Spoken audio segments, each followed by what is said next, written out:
Hello everyone. A tad bit scared to make this video. Okay. So today we'll be discussing the entirety of the hub story as of now. Of course, the hub is not complete yet, so this might have to be Redcon, aka I have to have a second part to this video in 2024. Anyways, I've been planning this out for quite a while, and we will be going over the hub versions 1 to 3, Atlas as well as the hub Hidden Reality. 5 installments in total, covering about everything in the series up to now, so you can get a good picture on what the story of the hub looks like exactly. Kinda like a beginner's guide, but also to summarize everything that has happened up to now. During the video, you will notice chapter segments for each plot line. I did this so I can split the story into a thread of sorts, and also some cool cameos may come out from this, so just keep a lookout for that. All footage used in this video will be credited below and at the end of the video, as I do not have complete documentation of every hub event in my footage catalog. Thank you to everyone who has assisted me with this big project. Oh, and one more thing. I will not be using the sprites after this introduction so you can focus on the video easier. See you in 2024, Socio Sprites. Once again, thank you, Brook, for those amazing sprites. And I suppose we should get into the video now. Without further introduction, let's begin explaining the complete story of the hub. As of now, of course. This is basically a prologue of sorts. The goal is to set the stage and put the pieces in place for the story to begin. Now, unlike other stories, the hub in Atlas does not take place in a multiverse. In fact, it only takes place in one tiny universe. However, it managed to perform a pretty big web of conflict and story. Atlas and the hub do in fact take place in different planets, but are also in different galaxies instead of universes. Thank you to Nathan for this wonderful picture. You may have noticed realities being spoken of multiple times in the series, but recently it has been retconned and now it's confirmed by the genius writer himself that it's just one simple universe. We'll come back around to Atlas soon enough, but for now let's talk about the hub and its origins. The year is 2036. Life is progressing fast and technology advances quickly. In this crowd of highly talented individuals, there's one man that believes he can revolutionize history, Guff. With the help of Lois Co and some creativity, he creates the hub. The purpose of the hub is to experiment with inventions or other objects he found while in his intergalactic conquest using a simulation. The hub began in one small hut, connecting the Chemsburger into the simulation that we see in game. One final thing I want to mention is Guff, also known as the generic unsupervised faulty framework. This is an AI used to replace Guff in the event that he goes missing. He plays a bigger role near the end of the story, but we'll save that for later. Just keep this in the back of your mind because he will make an appearance soon enough and later on again. With everything set in place, we can now begin the first version of the hub.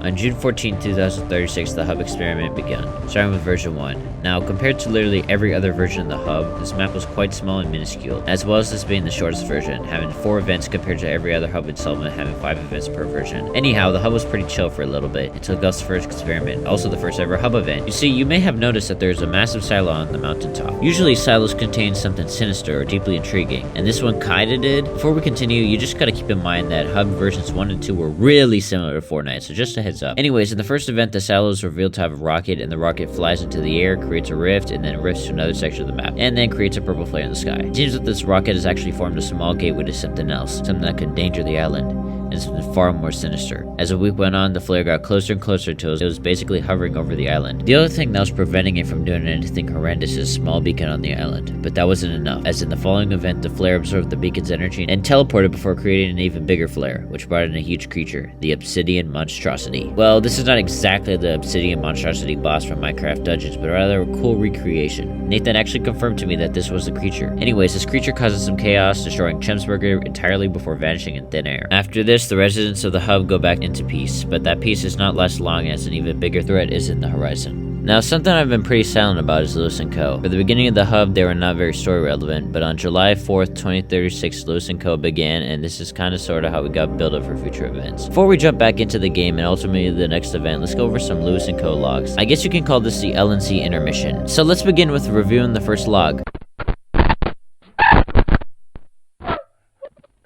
Lois Co. Update number 1. The association is almost complete. We've done everything we could to help the weather during the last weeks doesn't announce anything good. More updates in the next hours. Now, what exactly is the association, you may ask? Well, this is the first ever building to Lois Co. Now let's focus on some in-game updates, as you may have noticed construction taking place behind the scenes for the previous 2 events, and now it is revealed to be a part of Lois Co. For now, Lois Co is referred to as the association, but I'm sure we all know exactly what they're talking about. So let's move on to the second Lois Co log.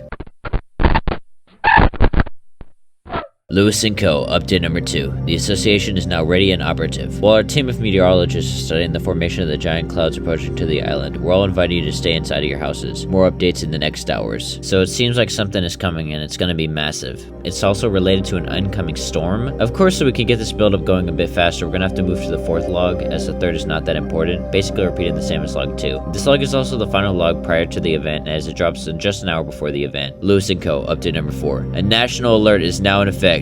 Avoid downtowns and open areas until further information. The situation is under control, and our team of scientists are working very hard right now. As you just heard, a storm watch is now in effect, and it seems like the island is preparing for something big. So with all the buildup coming together, the association formed, and the storm coming so close to the island, we can finally see how it ends with the 3rd event. Starting off, the 5 pylons rise from the water, and the association is immediately destroyed, unveiling a silo which reveals a device. I wonder if that's from another certain live event on a competitive game. Anyways, the tsunami rises from the water and almost plunges into the island when a device activates and fights back. Yeah, the rest of the event is literally just the Fortnite device event, and I know you all don't want to hear me recite how that went, so you'll see it on screen, but we're just gonna move on. The tsunami is pushed back, but in an unfortunate twist, the entire island is flooded. On the other side of the island, some core buddies had arrived to the island, and they have a smaller story arc in the hub, but you'll see them a ton of times as we move forward. Anyways, the island is not really surviving well under the conditions of this flood, as shown in the next Lois Co. log. Lois Co. Update number 6. Help, Nathanity! I don't know how to swim!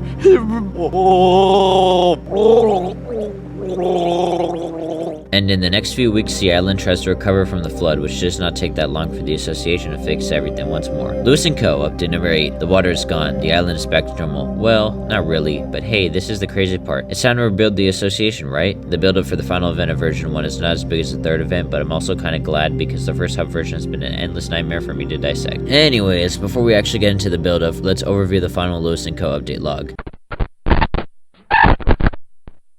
Lois Co. Update number 9. There's a high density of electricity energy in the air. The interdimensional leaks left over by the device are affecting the island. Stay tuned for more updates. Yeah, firstly, I'm gonna just say that there were 0 updates after this until version 2, so yeah, let's get that out of the way. Now let's go back to the 3rd event a bit, which actually ties into this finale. The device had powered up a huge ball of electromagnetic energy. This energy, while seemingly gone after the event, had not actually vaporized. This became a huge problem as the water levels went down, more energy surges happened across the island, and things had gotten a bit crazy, I suppose you could say. It got to the point where a corpse of the redstone monstrosity had actually teleported onto the island. Also, the silo was still open. Well, that was actually answered in the final event, so we should probably get to it now. The finale starts off with a ball of energy encapsulated with some rings around it. This is what is now known as a core, and well, all it really does is rift us into somewhere else. Finally, AI Guff makes his first appearance here. He's pretty harmless right now, as he gives us the option on how to end off the hub. It seems like the energy from the core was getting too much for the simulation to handle. Now let me explain a little something before we continue. You'll see that there are several reboots to the hub, and this is because when things get real crazy in the hub, that's when we gotta pack our bags and reboot the simulation. This outcome happens a few more times, as you will see soon. Continuing forth, we decide to annihilate the hub and the core is destroyed, destroying the island in the process. Credits roll, and all that's left is a pitch black screen with waves in the background. Now we move to the 2nd version of the hub, which is ultimately a far better improvement for the first, and the story gets a lot deeper in version 2. So let's get to it! Before we actually get into version 2, I want to say that V2 is one of the most iconic parts of the hub storyline, to where many people fondly remember it, and so do I. The music is very easy to get stuck in your head, and the events were short and simple. The storyline is also easy to piece together, which is better for me, hooray! Anyways, another thing this section will be using is footage from Super for the event, so thanks to Super, and sorry y'all have to deal with this fucking watermark and the goddamn speech bubbles. And without further ado, let's get into it. V2 is when Guff finally begins participating in the simulation and makes a ton more appearances in the hub. In fact, V2 is where he appears most of the series, since he appears in 3 out of the 5 events. With the old version being completely wiped out, there's a fresh, new, clean slate for Lois Co to experiment with, and see how they could further change history. Oh yeah, and you'll notice that in almost every hub version and installment there is a Chemsburger. While I believe this to be the simulation just bringing back items from the previous version and the simulation just reforging them together, now we know that Chemsburger is actually relevant to how the simulation was made in the first place, so it makes sense as to why the building always returns. The hub V2 also introduces the Guff Agency, which comes back several times as well and serves importance to many plot threads. Now with all that is established, let's focus on Lois Co's logs again, as it gives us some build-up for the first upcoming event. Lois Co. Update number 10. Just met Guff during a meeting at the HQ. He talked about his plans and his goals. Hopefully we managed to evacuate the area near the Guffgency. For further information, visit our info point website. Forced emergency program 2 p.m. The info point website is most likely referring to nothing at all or a point of interest, which is the Guffgency. But let's focus on the evacuation. Another evacuation, huh? Very similar to the one we had in version 1 with the old device. Let's keep listening to these logs and maybe we'll uncover more hints as to what Guff's plans are. Lois Co. Update number 11. The Guffgency pool is heating up. Don't swim in it to avoid any type of consequences. Remember, remain on the hill or the water tower. And have fun, Guff himself. Now this is a shocker. Guff finally interacts with us through a Lois Co. communicator. Very interesting. So something in the pool is definitely awakening and it's causing the pool to have some extreme water flow changes. Also, one thing I have not yet mentioned is the 2 hatches beside the pool. Seems like there's a huge mystery going on with Guffgency. Could there maybe perhaps be another machine below Guffgency? Well, let's find out in the first event of the hub version 2. The event starts off with the hatches opening up as the light emerges from the pool. The light reveals itself to be the machine, as the hatches also reveal smaller connector towers. This machine, known as the weather machine, powers up and causes some complete catastrophic meltdown on the island. From lava walls to water pillars to a storm, things get real crazy. But once the weather machine releases a huge blast, it erases the storm and things are back to normal once more. The first test was complete, but something big was coming onto the island. Another entity from far away in the simulation was on its way to the island. So let's see what Lois Co. has to say about it. Lois Co. Update number 12. Tacos, tacos, and more tacos. Tacos! Oh, also, there's a new project on the list of the hub government. A brand new defense system is here to protect the island from extra living forms. As always, stay tuned. Seems like they're finally going to defend themselves from more greater threats. As the last monster we saw destroyed a chunk of the island and there was no defense. On the same day as the 12th update comes the 13th update, so let's go over that too. Lois Co. Update number 13. The island defense system will activate on July 28, 2020 at 1 p.m. CST, Central Standard Time, as issued by the Defense Protocol, which came into force on July 26, 2020 at 1 p.m. CST, Central Standard Time. Please keep in mind to participate at least 20 minutes before the defense system enters into action, as there will be a preparation event for it. Stay tuned for more information on the protocol. So this defense system was ordered as soon as there were signs of a threat coming to the island. Now, where is this defense system exactly? Well, the key lies in a giant silo in the middle of the map. It was clear that the silo was story relevant because it was so massive, but we did not know what it was purposed for until now. Then, on the 28th, the defense system went online. 2 minutes prior to the defense system beginning, the silo opened up, and right after the defense system was ready. After this, the mecha marched into water and basically the final showdown event happened, but 20 times faster. You don't really need a description for this one since it's quite easy to tell what's going on here, but after this, the mecha flies into the unknown and is never seen in the simulation again. Well, until hub hit in reality, but we'll talk about that later. Anyways, after this comes the second half of the hub version 2, which is in my opinion far greater than the entirety of version 1 and the first half of version 2, as you'll see soon. Following the destruction of the monster, we get a new log from Lois Co, and I suppose this is where we switch into the middle section of version 2. Lois Co. Update number 14. We did it! I mean, Guff did it! The defense system worked and the monster's no longer a treat? What the hell is this grammar? However, a mysterious cube appeared on the island. That area is now on security lockdown. Stay tuned for more updates on the protocol. After the second event, the build-up focuses on both fourth and third event. The fourth event gets a lot more build-up than the third because the build-up began 2 events earlier, but the third event also has some pretty cool build-up, I suppose. Anyways, let's focus on this log, right? So cube appears on the island. Unfortunately, we don't have an archive of what this cube looked like because it was never archived, so now it's just lost in time. One thing's for sure, it's not the cube you'll see play a bigger role later on. You'll see what I mean soon. Lois Co. Update number 15. Big guns. Check out our new defense system building, Jeff. Built and designed by Guff, Ollie, and Lois Co. Disclaimer, Jeff hates scratches. Don't touch it for any reason at all until further information. So it seems as if the mysterious green cube energy has been harvested for this new machine, Jeff. This defense system is not relevant for the third event, but later for the fourth event. Also, this concludes the fourth event buildup as we turn our attention back to the third. You recall Guff, right? The creator of the simulation, you know, big genius, yeah? Guff finally makes an appearance in the third event, and you'll see why from this next update transmission. Lois Co. Update number 16. Guff is preparing to test his new weather suit publicly, so don't hesitate coming to watch the test. Warning, the suit may or may not work, so anything dangerous can happen. You know, I think we've all kind of noticed a pattern with the weather. We have the weather machine, a tsunami in the third hub version 1 event, and now a weather suit. It seems like Guff wants to master the elements of Mother Nature using hub's devices, or in other terms, he wants to become the Avatar. Anyways, on July 31st, 2020, literally 3 years before the second hub hidden reality event, we'll get to that later, the weather suit test began, and Guff finally shows his face. Also, another Fortnite type event plays out, yippee, except something is a bit different, you could say, as once we were enveloped in the snowstorm brought from the weather suit, we kind of reached this sort of heaven place. Could this be a glimpse into something beyond comprehension? like the hidden reality? Could they have been foreshadowing something coming later down the line this early into the story? I guess we'll never know because this is never brought up again. Would be cool though. After that weird transaction between us and another fabric of space-time, we reach back into the hub, where the island is entirely covered by snow. You might have also noticed something in the sky, an orange flare. What could it be? I suppose we'll have to see soon. Now we enter the penultimate event of Hub version 2. The final weeks are dawning on this island. But let's see what Lois Co has to say about the aftermath of the winter. Lois Co, update number 17. Well, Guff, that was cold. We're preparing to open a safe bar where you can buy hot chocolate. Also, we're officially changing our name to Lois Cold. Guff will be giving out complimentary cocoa and cookies due to a major accident. Now that's the kind of currency I like. My body didn't survive the impact, sadly. What happened? Guff fired on the island, and now we're in a nuclear winter. So it looks like it's just another day of hub shenanigans, but alas, peace cannot be kept for too long in the hub.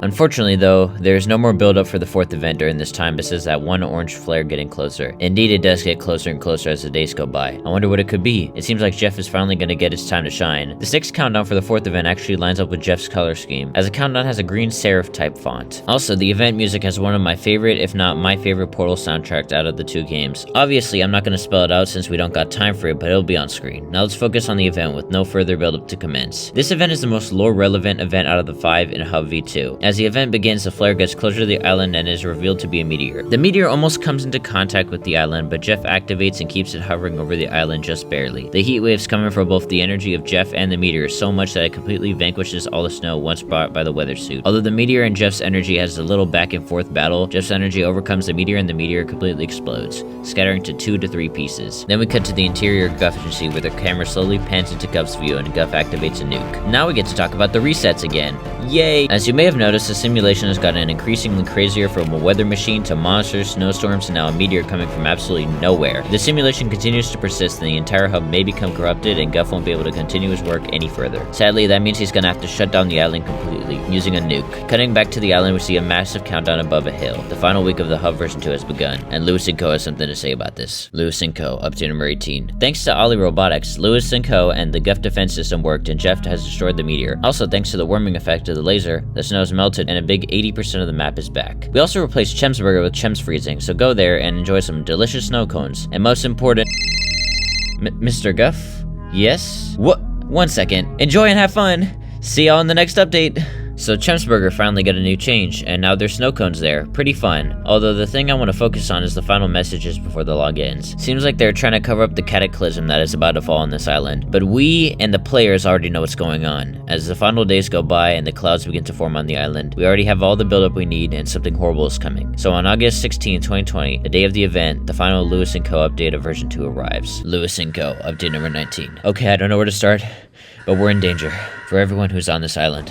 Seek shelter and wait for further information. Yup, basically confirming our suspicions. Something bad is about to happen, and it's gonna change the course of the hub forever. Following this, we get to the event, which features something a little special. About 2 minutes before the finale, the weather machine rises once more and activates a small lightning strike before going back into the water. The countdown music begins having the sort of desperate theme as the event gets closer and closer. Finally, the silo on the hill opens up and reveals a nuclear bomb. This is how we're gonna purchase simulation. The nuke flies into the air, rifts itself into the epicenter of the island, and then destroys the island completely as we watch the destruction. And then the credits roll. Version 2 is now complete, but there's something left. We see Guff looking at a computer? We'll call this a terminal. This is how Guff managed the hub simulation, and with that, version 2 concludes. So let's not waste any time and get into the 3rd reincarnation of this island.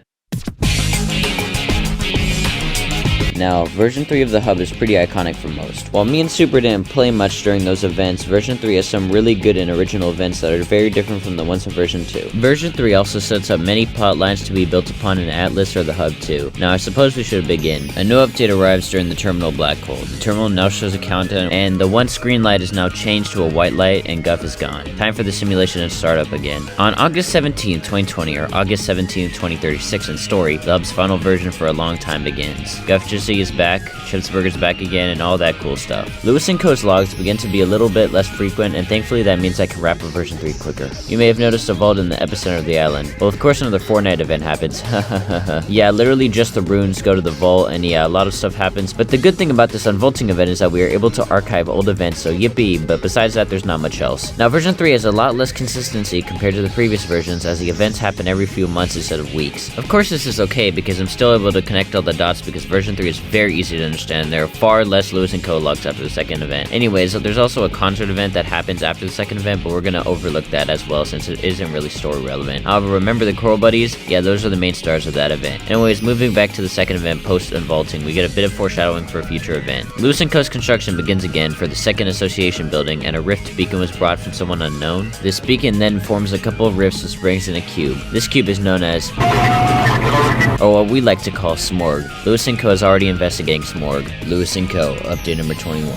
Probably already heard about that giant blue cube moving around the island. Well, scientists have discovered that it moves every 4 hours. Also, don't worry, the situation is under control, as always, and no buildings will be destroyed by that cube. Stay safe. Seems like Smorg is on a path of destruction, but is also not destroying that much. But 2 days later, the situation changes. Lois Co, emergency update. Scientists have discovered that the cube will move again in 2 hours, initiating emergency protocol for association staff. Please leave the building until further information is given. Looks like Smorg is nearing the association now. What is Smorg planning to do? And now, unfortunately, Lois Co's logs come to a halt as a final update until Hub 2 drops. Lois Co, update number 22. Scientists have discovered that the cube will move for the last time at 5 PM CST. Stay tuned for further information. Sadly, no more information was given. Well, luckily, more Lois Co logs is to come in the future, but for now you won't be seeing any more Lois Co breaks. Smorg finally reaches his destination and begins taking over a lake. And, a while later, Smorg finally decides to cause a bit of mayhem. Smorg explodes and shows us some visions, showing us another world beyond ours. But I guess SeaWorld is another story for another day. With Smorg blown to particles, we are transported to some void, until we see Guff, and he sends us right back to the simulation, including the second event of V3. For a little bit of context, Smorg has some strange properties, capable of transporting us to other dimensions or showing us visions when it's at its full power or when it explodes. Smorg will return again, but for now he's out of the picture once more. After this, some little Guff appearances happen on the island, and the vault is now covered up with a giant building with a bunch of towers surrounding it and above it. Another rift happens on Halloween, which transports the corpse of the Witherstorm from Minecraft story mode. This was a bit of foreshadowing for the next event, but really all we know right now is that there's some building in the middle which will be important to the next event, and the Witherstorm has some connection to it. So finally the fourth event happens, and the tower powers up to reveal a non-textured cube which is used as a power source. This causes a storm, and then the cube connects to 4 machines around it as another Witherstorm arrives. This one lost a centerpiece head which nerfs it quite a bit. However, let's take a moment to actually talk about the Witherstorm. For those who don't know, the Witherstorm is a pretty strong being on its own, capable of growing immensely, and there's no way to really defeat it. I'll make a video about it maybe next year because I love the Witherstorm, but let's just continue back to the event. The cube battles the Witherstorm and wins pretty easily after maybe 30 seconds or so. However, when the cube destroys the Witherstorm, the blast was so strong that it created a black hole. The cube vanishes along with the Witherstorm. The final months of the hub has just begun.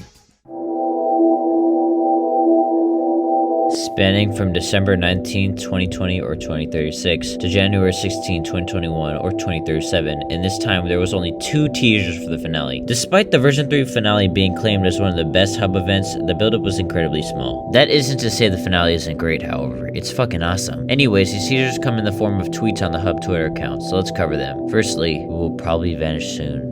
But the path we walked will never fade. So after 3 whole maps from the simulation comes to a close for a while on January 16, 2021, where the final event of version 3 in the hub happens. The black hole previously established grows tremendously in size and begins to suck up everything on the map. Everything starts going crazy again, and Guff had to reset it, but there was no nuke that could stop this black hole this time. So Guff tried to stop the black hole on his own, resetting the map, but it wasn't enough, as ultimately he decided to conclude the simulation experiments. Guff takes us out of the hub and into the real world, waving goodbye as the elevator takes us back to the real world, where there was a simulation pod. We decide to traverse back home, and with that comes the end of the hub. So continuing forward from that finale, it may have been the end of the hub versions, but it's not the end of the story. No, far from it. In fact, up until now the story has just been setting up everything, and now it's time for some payoff. Upcoming is Atlas and the Hub 2, which are the best installments for this, well, quintilogy you could say, Atlas being my personal favorite. So let's travel to another galaxy, far beyond the hub and our own understanding, and let's go over the story of Atlas again. Atlas is far smaller than any other hub installment, only spanning 3 events and 3 maps as well, but it manages to tell us so much in that time. Atlas is a personal project you could say made by Nathanity, which was originally not supposed to be a part of the hub storyline, but eventually intertwined with the hub. I have done a video on Atlas before, but I feel as though it was not good enough and there were many flaws I could have fixed. So now we get to go over it one more time, and this time I'll explain the story Nathan has tried to tell us. Now, unlike previous hub installments, Atlas actually kickstarts with an event. 0 updates from the time the game dropped to the event release. release. But this first event is pretty good, so let's go over it. We begin with the small ship hovering over the island. A mysterious unknown voice calls out to us from the ship, and we get a warning about some evil force trying to consume our reality. Of course, since this was retcon, we can just say that they wanted to destroy the Atlas planet. This is the Sentinels, and this is our first ever actual antagonist. We've had minor antagonists such as the several entities, or quote-unquote anomalies, that came from the hub, and many people speculated that Guff was a bad guy prior to version 3's finale, but we haven't had an actual threat up until now. Anyways, the Sentinels aren't your average run-of-the-mill small invasion group, but rather a huge intergalactic cosmic force, and what we are getting right now is just a small invasion, and the scales are even higher in the finale, but more on that later. The Sentinels create a black hole to tear apart the planet, and realistically we would have died the nanosecond that black hole appeared, but this is Atlas, so that's not gonna happen. So while the black hole continues to charge up, our friend tells us his grand plan to destroy the Sentinel ship. Now I can't actually confirm that this character is a very minor character who only appears in this event. Now you see, since the Sentinels are a cosmic threat trying to own everything, there's bound to be a couple rebellions. This guy we see here is a part of a rebellion. It is unknown if he'll return again in the future, but we'll come around to him later on. Our newfound ally decides to mess up the Sentinel ship from the inside, which causes it to explode and vanish with the black hole. The threat of the Sentinels has been evaded for now. From here we move on to the updates, which are previously analyzed in my old Atlas video. This is because there are only 5 Atlas updates with a lot of little lore details, so it won't take too long, I'm sure of it. Thank you to Super for recording all these updates, because now I got some juicy archives to look at. The first update consists of a few map changes, you know, adding a submarine and all that. There's some symbols, and one of them actually looks a lot similar to a computer. Speaking of which, let's get to that. Seems like this computer lets us know about anomalies, which I was planning to talk about in the hub hidden reality section, but we'll go over it now. Anomalies is another word for saying events for the hub, basically, but it can also be categorized as well anomalies, such as the redstone monstrosity or the meteor from hub version 2. In the second update, the computer is active, and when we ask for anomaly 1, it describes a hostile extracted from 23 and how the situation resolved itself. 23 was once the reality number for Atlas, but now known as the planet number. However, this may actually be a hint to the next event. All I can say for now is that this data comes from the Sentinel POV. There is another computer informing us about 3 different anomalies. This could be foreshadowing to the 3 Atlas events that occur. There's also tapes in Atlas which become more important near the end, but for now we just hear voices.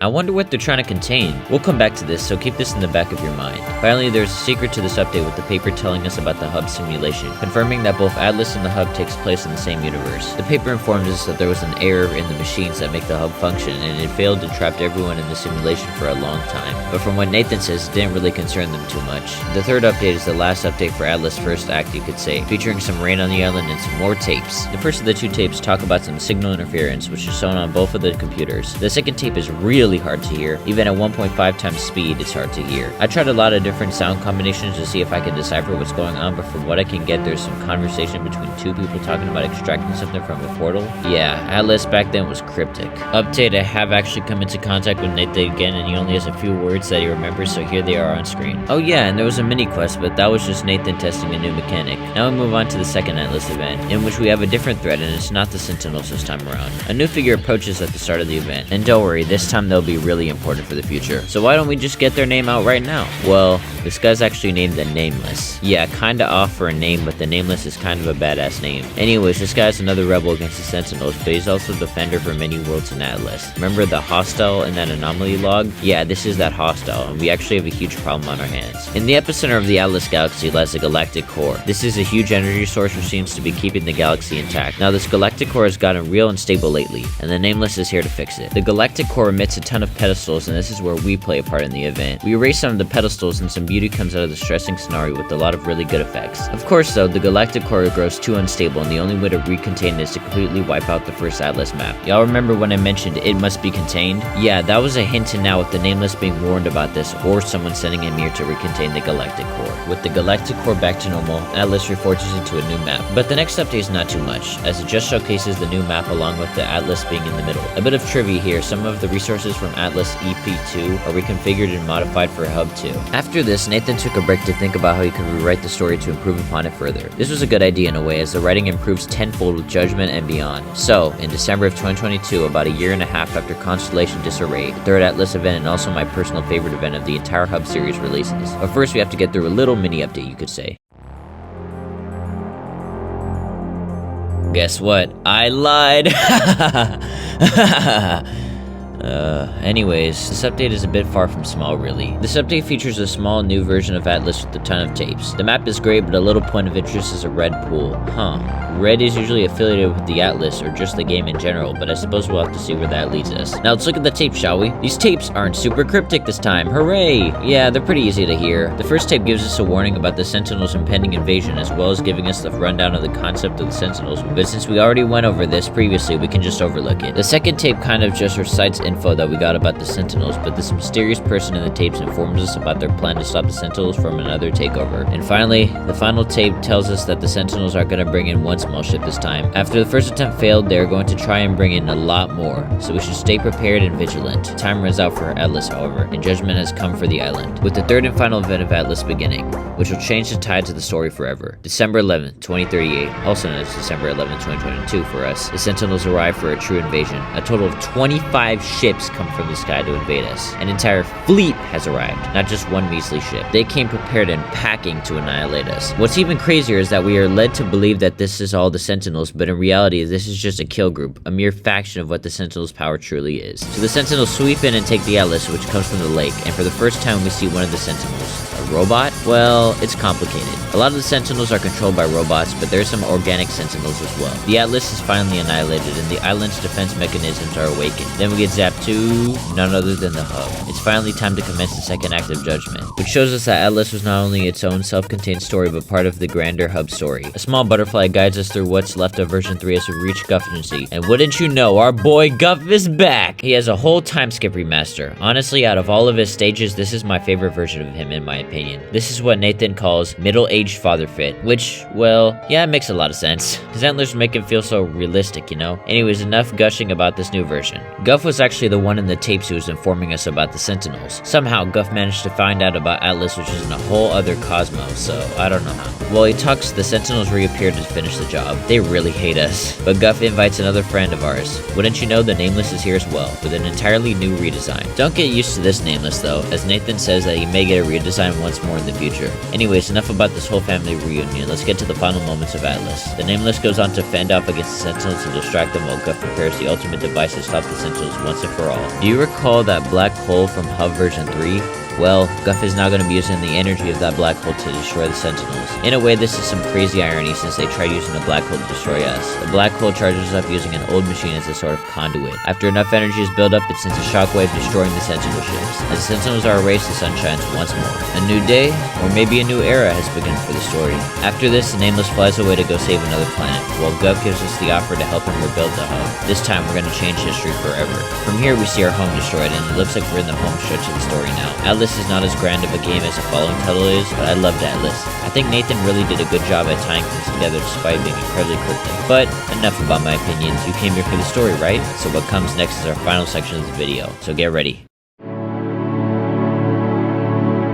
Hub, Hidden Reality, and Atlas have a major time jump from about a few months in the story. So we're going to give you context as to what happens in that time, because you may be a bit confused if we just begin from the Hub, Hidden Reality. So, as you know, Guff recruited the Atlas inhabitants, which we were playing as previously. The combined efforts of Guff and the inhabitants, as well as Lois Co's return, resulted in the Hub simulation slowly going back online. However, Guff didn't just want to redo the Hub all over again and have the same results. No, this time the cycle will change. Guff truly wanted to change history forever. So after a while of studying, Guff found a way to do just that. The Hidden Reality. The Hidden Reality is something I've been hesitant to talk about, but we can finally discuss it now. This place is noted by Nathanity as outside of the universe and is beyond human perception, and that is what Guff wanted to access. The Hidden Reality could provide new resources and new information that would revolutionize history forever. And with a bit of trial and error, Guff actually managed to make a portal to the Hidden Reality function. With Lois herself overlooking the first test round, nothing could go wrong, right? Well, everything that could have went wrong went wrong. The portal malfunctioned, leaving Guff stranded on the other side. We do get to see how he experienced the Hidden Reality after being stranded, but we'll talk about that later on. The simulation had to continue on without Guff, and this time under someone else's control. The pieces are all in place to begin the Hub too, so it's time to go over the Hub's biggest game to date.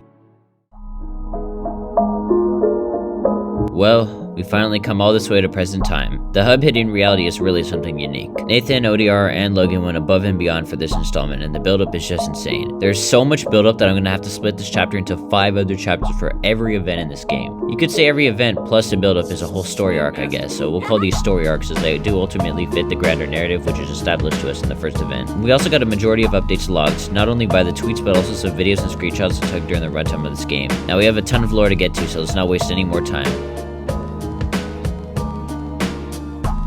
Before the updates and the events, and even the game, there was the Hub Twitter account. We mentioned this before with Hub version 3, but only briefly, and now it has a grander purpose to serve. This served as the first build-up for the Hub Hidden Reality. On the 13th of June in 2023, we got our first ever teaser of the Hub's return, showcasing the experiment sign. It's kind of funny because on this day I was out on a flight out of state, so I had no clue about the Hub returning until I got home. The Twitter account uses a lot of binary, Morse, and other sorts of codes to convey teaser messages. In a way, the build-up to the first event was kind of like an ARG. On July 7th, the first hint of the semi-hub ARG dropped. Morse code, hidden reality, already giving us the title drop for the new installment. When I replied, they replied back in numbers to letters. I need to get back, it has been years. Now, who could this be from? Well, if you connect the two messages, you can picture someone being stuck in the hidden reality and them needing to get out. Yeah, that's none other than Guff. When I asked Nathan about this, he let me know that this account says messages from other people and not just one person contacting us. So I guess you could say it's a hub full of information.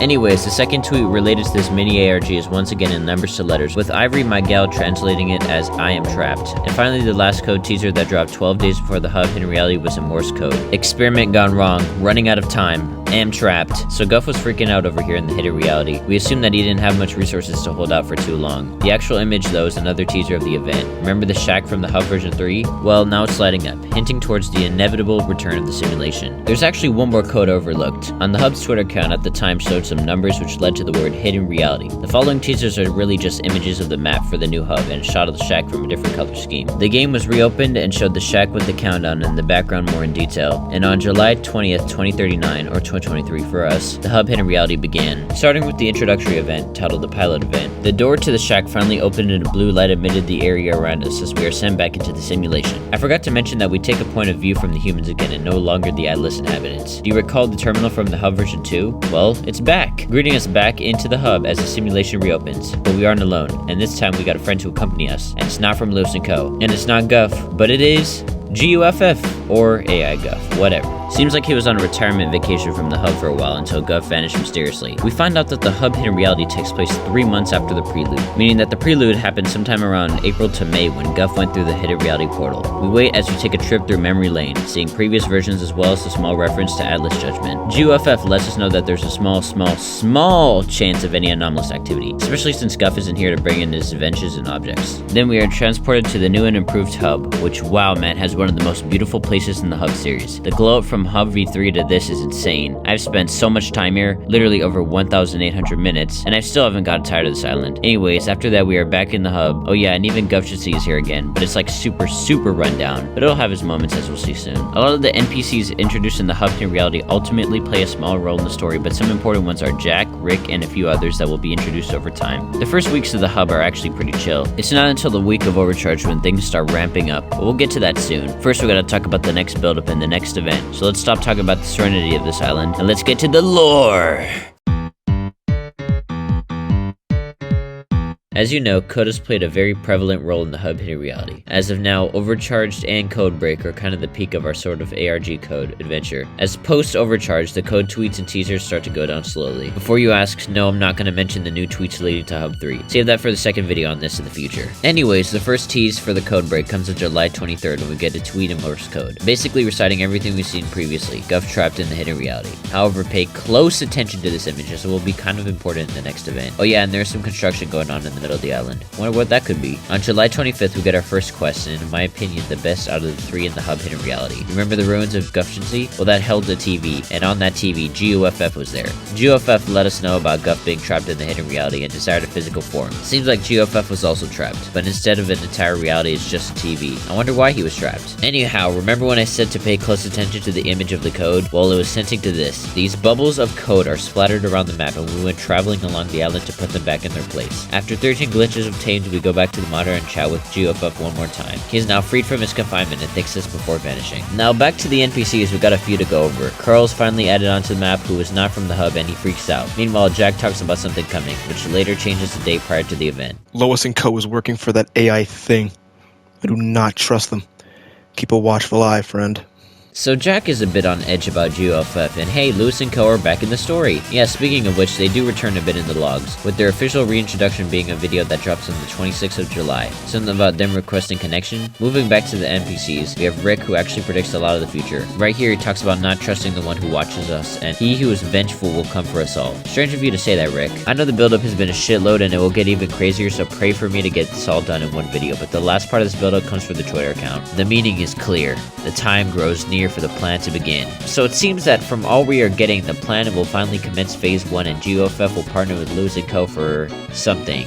We don't know what it is yet, but we'll see in the next event, which is exactly where we are headed to. 10 days after the hub Hidden Reality returns on July 30th, 2039, the Codebreak event occurs. It is the first and last interactive event of the hub, which I'm glad about because I do not enjoy interactive events that much. When the countdown fades, this glitch effect replaces it, and GeoFF makes his grand entrance. Long gone are the days when he was just some guy in the chair. No, now he's much stronger. This is the first stage in GeoFF's collage of forms, but we'll go over the rest in time. But for now, let's focus on Codebreak. GeoFF explains the concept of the Hidden Reality, which is when different realities collide to combine one single place or entity. He relays to us the plan, which is to go into the code or framework of the hub to retrieve some code from him so he's able to create a portal so he can prepare other stuff. Strangely though, he is blocked from accessing the code. I'm sure it's nothing though. Anyways, once we get the code for him, we can get straight to work on the next part of the plan. So we go into the simulations code and retrieve a lot of important data from the blueprints. A lot of memories come flashing back as we see several previous experiments. We see the following items: the core from hub version 1, the mecha from hub version 2, the nuke from hub version 3, the weather machine from hub version 2, and the rocket from hub version 1. All of these will be important for the next build-up, but we'll wait on that one. As we are out of the blueprints, we go back down to the center of the code where GeoFF comes in and absorbs all the code. Now, out of the 5 events, we only have 2 cliffhangers that build to the next event or the future of the story: Codebreak and Overcharged. For this cliffhanger, we get a reintroduction to Lois Co. Finally, they are back after all this time. With the plans and preparations in hand, we can begin phase 2 of the mission to save Guff. The build-up for Overcharge is in my opinion the best build-up we've ever seen in the hub. It's just really amazing and the content was non-stop for this one. Unfortunately, that means I have a truckload of content to cover, but it's alright if it means it's satisfying for the viewers to see. The build-up actually begins about an hour prior to the event, where Logan confirms that in the next few days something will happen, with numbers all over the map. We thought this to be some code, but once you think about it more, you understand that these are dates. 6 dates: 30th, the 31st, the 1st of August to August 4th. As soon as Codebreak finished, Logan once again sent another teaser. These numbers will guide you in the next few days, confirming the dates are related. If you piece these things together quickly, you will realize that these are the dates when something from the code is transported. As on the 30th, day of the event, Lois Co was transported from the code. Then on the 31st, we get a countdown and a mini event. So it seems like every day until Overcharge, we get a mini event. For day 1, we get the weather machine, it's transported onto the island, but it doesn't end there. We also get a strange machine appearing in the middle of Utah rocks. Following this on day 2, not only do we get an announcement for the next event, but also another mini event, Overcharged, with an 05. This is the exact date of the next event, lining up with the countdown. Oh yeah, and this is when another person comes into the picture, the Hub Hidden Reality News account. This isn't an official account, but it's run by Nearby, who logged a ton of stuff for the second half of the Hub Hidden Reality. On the second day, the nuke spawns on the island, as well as the machine reaching stage 2. The machine is slowly looking a lot more realistic. Thankfully, in terms of NPCs, we only get new ones, and Jack has one singular log. I could have sworn that building wasn't there a little bit ago. Still do not trust those guys. Now back to the daily changes. On the night of this change, we get Chemsburger again. This time we can actually access the interior. Pretty neat. Then, on the third day, not only do we get a badge for Overcharge, but stage 3 of the machine. But first, let's focus on the third transportation. You may have noticed by now that a lot of these anomalies, you could say, transporting onto the island actually lines up with the ones that appeared in the files. Seems like when we got out of the code, we accidentally brought these items back with us into Hub 2. The third transportation is the mech head, with the machine now in stage 3 looking more realistic than ever, even with the badass interior. Oh yeah, we got our second quest. This quest is not as cool in my opinion as the first, but we return to the ruins of Guffgency, and below where we see a terminal. After all this time, we get to see it face to face. Upon coming into contact with this terminal, we get the creation date of the hub, which is how I got the canon timeline for the story. This terminal requires that we get data chips to tell the full story, and when we do, we understand everything. Basically, this terminal logs Guff's trips into the hidden reality. Some odd signal resulted in Guff being trapped. Day 4, another experiment was transported here, covering up the Guffgency ruins with a rocket. The machine now has a screen, but what could it mean? Now, I did overlook one thing in the announcements because on the third day there was a lot to cover. So let's go back. Logan sends another teaser, letting us know that the energy of the crystals peak at midnight. But what is so important about this? Why did they tell us this? Why does this matter? We will see soon. On the final day before Overcharge, we get the core. All the items from Codebreak are on the map now. And with the portal now in stage 5, everything's coming together. The final stage is wires connecting to the ground. Could it be that this is an extraction machine? The screen now looks like a charger. The final piece of the build-up comes at nighttime when the alarms are silently integrated into the game. Seems like the machine is going to be at full power soon. I actually love these alarms. It's so unique despite being a slowed down version of the Roblox alarm. Now with everything in place, the build-up is reaching its climax. We can see Geofam's second part of the plan unfold. There's actually one tiny last part of the build-up that occurs prior to the event, and that is the time change. This is so genius for Logan to do. As the time switches to night, the crystals get stronger. The countdown goes down to 0 and the alarms go off one last time as Geofam informs us about the upcoming plan. This is the first and only time that Geofam does not make an official appearance in the event, as he appears as Eyes in the pilot, his natural state in Codebreak, and the other two events we'll discuss soon enough. So, the extraction machine begins charging up, harvesting energy from Utah rocks. A light begins to emit from the middle of the machine. However, the machine charges up a bit too much and the machine overloads, launching a beam into the sky. Then we look up to see that several islands have come into the sky. The machine was fucking up everything, bringing anomalies from everywhere. Then we get to the terminal, which is active again, probably for the last time we'll see in this series. The terminal attempts to terminate all concurrent anomalies on the island, which includes the ones that were transported here from Codebreak. The terminal fails and we get my favorite part of Overcharged. This part is so eerie, so uncanny. Honestly, Logan made this really fucking good. This is probably the scariest moment in the Hub series, although not too terrific. This kind of backrooms music plays as we fade in to see what seems to be an egg. Then Guff talks to us. This egg is completely shrouded in darkness, giving this off feeling to everything. As we zoom in closer, we are stopped and everything is sent into darkness. Geofam tells us that this is a mimic that most likely caused Guff to be trapped in the hidden reality, and also is trying to prevent us from going there. Then we return back to the island where a huge light of energy comes from the sky, seeps into the ground, and some of the crystals hidden beneath Utah rocks rise up from the ground and forge together to make, well, it's good to see you again, Smorg. So, with 2 events left to cover, we reach about the 70% mark of the Hub hidden reality. The following 2 events are pretty insane in their own rights, as you'll see soon. Once Smorg finally reaches onto the island and kickstarts a more slower build-up than Overcharged, but welcome one at that. Firstly though, before we begin the new build-up sequence, let's go over what Jack has to say. I think I understand what's happening now. That thing wasn't the portal, just an energy conduit. Keep this in the back of your mind, as this may be important later on. The build-up for Mirage begins when Smorg starts moving. Now, do you recall Smorg's ability to transport us to different locations? Well, it is also capable of bringing other locations to us. We get a little warning about this in the form of the tweet from the Hub discussing some interesting things upcoming. Smorg brings in none other than Skeleton Tom as the first transportation here. The next day, we get a log from Lois Co. Finally, they are back for the second half of Hub HR's story. Lois Co. Update number 23. Our station is now open to the public. Continues to roam the island. Anomalies are at an all-time peak in Bravo. Further studies of revealed expected movements for today. 06 August 23, 0:55 EST. 06 August 23, 7:50 EST. Next predicted, 14:45 EST. Smorg continues to bring in other items and locations. Then, on August 7th, we get a pretty massive update. Not only did Hub Club get the Smorg pack, but a watchtower and the Atlas POI is added into the game. This POI shows some beautiful scenery as well as some very similar masks. The Nameless? The journal reads as follows. You read the journal. The pages are damaged, but you can make out the words Nameless, Sentinel, Proxima, and Interloper. Oh boy, well, looks like this just confirmed the Nameless could return as well as the Sentinels, because there's no other reason to add them into this journal if it was not important. We will talk about the Sentinels later on. Another watchtower is added as Smorg continues to get closer to Lois Co. Then on August 9th, and when we all expect the Smorg to hit Lois Co, it decided to hit the watchtower, killing a lot of people. Smorg continues to spawn in anomalies, as on the 10th we get the return of the Coral Buddies as they sail on the lake. Remember what Jack said about the energy conduit? Well, now on the 11th, the cable from the extraction machine is added onto Lois Co. This video game is a genuine first copy.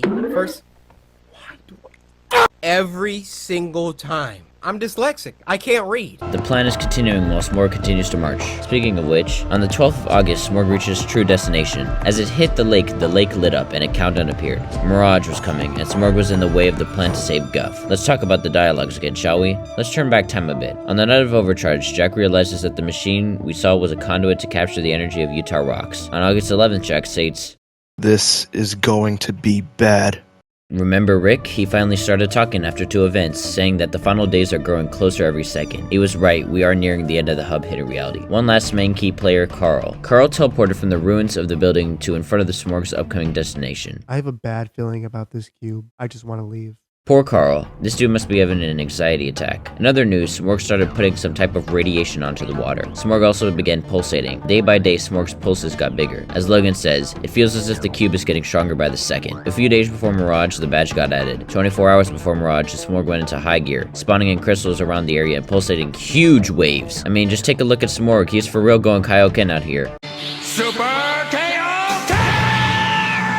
Then 1 hour before Mirage, we get a teaser. But since this is a sort of leak of a Mirage event, we'll just save that for when we go over Mirage. In the final hour before Mirage, Smorg's pulses get noticeably more frequent. As in the final minutes, started pulsating even more. And you can notice that as the sun setted, the shade of the game kind of felt a bit more bluish. I'm not sure how to explain it, but just look at a comparison of a few minutes before the event versus right before the event begins. Anyways, now we can dissect Mirage. Smorg releases his last bit of energy before Geofam begins talking, explaining us to that somehow Smorg managed to evade the Anomaly extermination and now is on the island, slowly destroying it bit by bit. Geofam decides to put an end to this and this time returns with the second phase, even stronger now. Before we actually continue, I want to talk about these phases for a bit. There's no actual canon name for these phases, as it was codenamed Stage 1, Stage 2, and Stage 3, while me and Nico just called them Super Saiyan and Super Saiyan 2 Geofam. However, you can also say Super Saiyan and Baryon Mode Geofam, but I'm sure you get the point. Luckily for us, I have a scientific name we can call them. The base form for normal Geofam, proton form for second stage Geofam, and nucleon form for third stage Geofam. And if that's too boring, then just say radiation Geofam or solar Geofam for those other stages. Anyways, enough of these stages, let's just continue. Geofam uses his powers to split Smorg into pieces and absorbs the energy. With the last of Smorg's power remaining, he shows us some visions. Geofam chasing us, leading us into a flashback of the actual Guff talking to Lewis, and Guff being sent into the hidden reality. Then we get to know what goes on behind the scenes, as Geofam degrades Lewis, but nonetheless asks for her to help finish the portal to save Guff. Then we see a vision of Geofam as he shoots to a mural of a black figure destroying everything. Finally concluding the event with some LSD acid trip type shit as we go back onto the island. This time Geofam says nothing, doesn't even regard us. It's like he knows what just happened. Geofam becomes an incredibly eerie suspect after this. However, there's nothing left to prevent the plan from going into motion. So the third and final phase of the plan begins as the portal above the island is being constructed. It's time to wrap up the story with the build-up we have been waiting to see end for so long. It's time to save Guff. On the night of the Mirage event, we get our first reunion teaser. This was also posted on the Hub Twitter. It's in Morse code as our final code for the Hub hidden reality. Progress is good. We're making good time. Status updates at 8 every morning. Oh, and let's have a look at Lois Co. The corruption has been exterminated. Thank you for not interfering. Side effects of exposure to sulfuric cube matter might include hallucinations. So it seems that those were just hallucinations, right? We should listen to Lois Co. after all, shouldn't we? Well, anyways, starting on August 21st, a 2-week-long build-up to reunion began. Because I am so addicted to this game, 1,800 minutes, I logged about 99% of the construction changes. The only one I did not log being that of the August 21st for the first construction site. Anyways, the construction begins, as every day they slowly but surely get bigger and multiply. From 1 construction site to 2 to 3, they all begin slowly coming together. There was no dialogue during this time. On August 25th, the event gets sorta announced, with Nathan announcing that the finale will drop the following Saturday. Remember what Nathan says, the calm before the storm, because the next day that actually pays off. On August 26th, we actually get some juicy build-up, as Lois Co starts chatting with us again. Lois Co. Update number 24. Due to upcoming stormy conditions, construction will move faster than usual. Rain is expected to arrive by tomorrow morning. Do y'all recall the various times where rain played a semi-role in the story? First the weather retaliation buildup, then the weather machine event, and that's not even all. We literally had rain in Atlas as the final update before the map got wiped in constellation disarray. If it wasn't clear enough, weather has played a pretty significant role in the hub, but perhaps this was unintentional for the rain to occur. Either ways, Lois Co. was forced to pick up the pace and the construction began progressing even quicker. On August 27th, the big update dropped, with the event files being in the game, watchtowers being transported here, and even an event countdown. This time it's golden. A lot of the event countdowns resemble a theme in their event. The Codebreak one was green, affiliated with the greenish theme, Overcharge was blue, similar to Utah Rocks, and Mirage was purple, very similar to its dark blue kind of effect. This one's golden. I wonder why. Lois Co. also had warnings set up next to their base. Oh, and that's not even all. For some odd reason, NPCs began vanishing. First it was the Lois Co. guard, then Geofam, and then Carl and Jack too. Or well, Jack may have just moved. moved. On the 28th, the scaffolding is erased and the construction looms over the island. However, it is not quite complete just yet. Support structure complete. Moving on to phase 2. The days go by while more NPCs continue disappearing. The storm continues to get stronger, with lightning barraging the island. The portal above is finally complete on the 29th. There are very few NPCs left on the island. Everyone else is being sent back to their places. Let's see how Jack's been doing during this time. It's quiet. Too quiet. Something unnerving is happening. It's like the hub has become some sort of liminal space. You remember Rick? Well, he becomes important too. The final days are upon us. We will kneel before the one who watches. It's starting to feel like Rick may have been knowing the truth all along. We just passed him along as some crazy guy, but we were wrong. 24 hours remain until reunion and Jack is taken out of the map. Thank you, Jack, for all your help in this, but now it's time for you to be free too. Some light emits from Lois Co's warning signs on the building. Now for the final 2 Lois Co logs. Lois Co, update number 25. We are not responsible for any damage caused from the constant flux of radiation that will be emitted at 4 PM ET. Please do not introduce yourself at Lois Co with complaints of any type. Seems like a large substance of energy will be released from the portal, which is the same energy that we extracted in the overcharge event. Now for the final log. Lois Co, important notice. We heavily recommend you take shelter on top of one of the towers at the edges of the island when the time comes. I wonder why is that? Then we come to the day of the event. The entire sky is filled with darkness as time ticks down. The portal flickers on some lights and a cutscene plays when you enter the game. After everything we've been through, we can finally accomplish what we came here for. To save Guff. Right? September 2nd, 2039, or 2023, the day we reunite with Guff. In the beginning, Geofam lets us know that we'll be sent to the hidden reality momentarily, so we prepare. As the portal charges up to maximum capacity, we are sent into the air, and we get sucked into the portal, taking us to the hidden reality. The first thing you'll notice is that the hidden reality has a statue that looks very, very similar to that of the Atlas crystal. We decided to explore the hidden reality, looking around to see what Guff did during his confinement here. The actual crystals are golden, looking similar to the ones in Utah rocks, but also incredibly different. Also showing that the countdown we saw previously was actually hinting towards this golden crystal cave vibe. We hear the mimic creature again as we continue to walk. We come across an experiment sign, which looks quite similar to the one we saw in the hub, except the experiment sign is 1 digit, not 4 digits. During Guff's traverse through the hidden reality, he set up quite a bit of experiment sites. Then we come across a tent.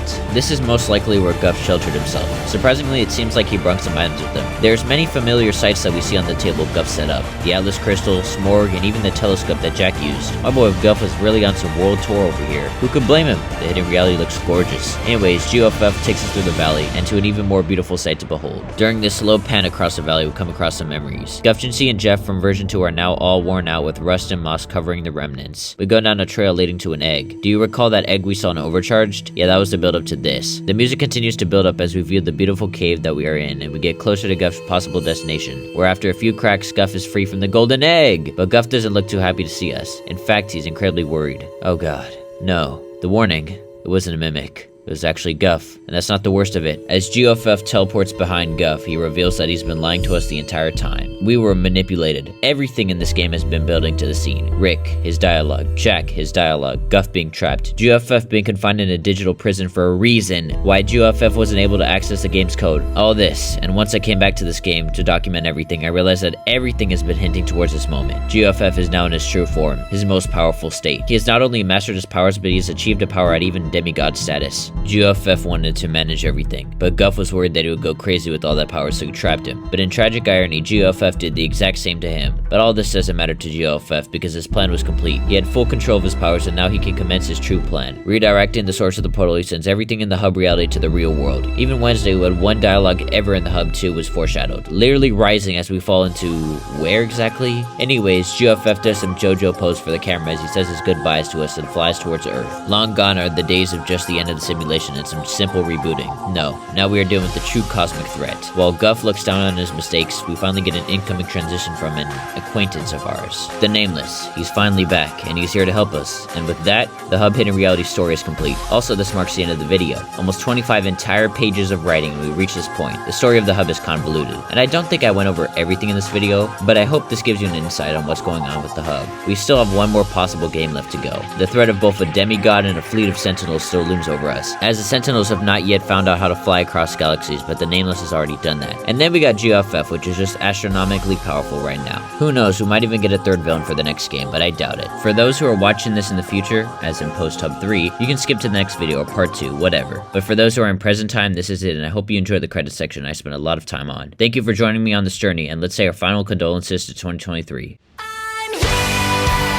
So it is currently 1 a.m. when I'm working on this section, so I know this is going to be long as hell for credits, even though I'm about to say I'll try to cut it short. As you'll see on screen, these are some awesome credits, and shoutouts to everyone who has not only partook in this video, but also helped me further boost my career this year. Shout out to the whole crew, couldn't have done it without y'all. Let's go through them all. Of course we got Nathan first, because without my guy here I wouldn't have as much lore packed and plot holes fixed and conjoined. You the real goat, Nathan. But also shout out to the king ODR, because not only did he create the hub, but he and a few others made cameos in this video. Speaking of which, shout out to Logan, Nico, and especially Geofam for a few dialogue bits. Geofam did incredible work with Jack. Shout out to whoever made the idea of the Lois Co logs, most likely Steve King. And of course, shout out to Brook, the person who has continued to elevate my career on YouTube. From the first banger thumbnails all the way to now. You've been a real amazing friend, and I couldn't thank you enough. Genuinely, thank you so much. Also, thanks to Subaru for some footage in this video, as well as the event gang, Daniel, Ali Sosai, and Nico. Shout out to Liam from MASH. It was an honor having you in my comment section, and I'm glad we got to speak much more later in the year. You're an amazing animator, and I appreciate your help with a lot of the videos this year. Also, besides my girlfriend, you're the only reason why I get so much Sean Amy on my timeline.